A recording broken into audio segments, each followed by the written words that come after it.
কাল তো আমি আর মা এসেছি সরগ্রাম। তোমাদের বলেছিলাম বাড়ির আশপাশটা একটু ঘুরিয়ে দেখাবো, চলো আজ ঘুরিয়ে দেখানো যাক। এখন আমরা ছাদে এসেছি, এটা বাড়ির সামনের রাস্তা, এটা দিয়েই কালকে এলাম। ওই যে ওইটা দেখা যাচ্ছে, ওইটা আমাদের খামার বাড়ি। ওই দেখো মড়াই বাঁধা রয়েছে, চলো খামার বাড়িটা একটু কাছ থেকে দেখাই।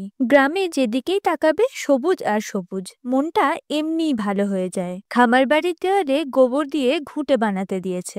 এই ঘুঁটে মূলত ইউজ হয় জ্বালানির কাজে। কদিন আগেই লক্ষ্মী পুজো হয়েছে, তাই মাটিতে এখনো আলপনার ছাপ রয়েছে। এখানে কি সুন্দর গাঁদা গাছ রাখিয়েছে দেখো আমার কাকিমা। আর ওই দেখো ওই দুটি পুষ্যিকে মায়ের ছায়ে বেশ আনন্দেই দিন কাটাচ্ছে এখানে। এটা মূলত এদেরই বাড়ি। আর এইটা হচ্ছে মড়াই, জিনিসটা বানানো খড় দিয়ে। এর ভিতরে ধান স্টোর করে রাখা হয়। আমাদের শহরে তো এসব জিনিস দেখাই যায় না, তাই আমার মনে হয় প্রত্যেকের মাঝে মাঝে গ্রামে আসা উচিত, না হলে কত কিছুই না অজানা থেকে যাবে।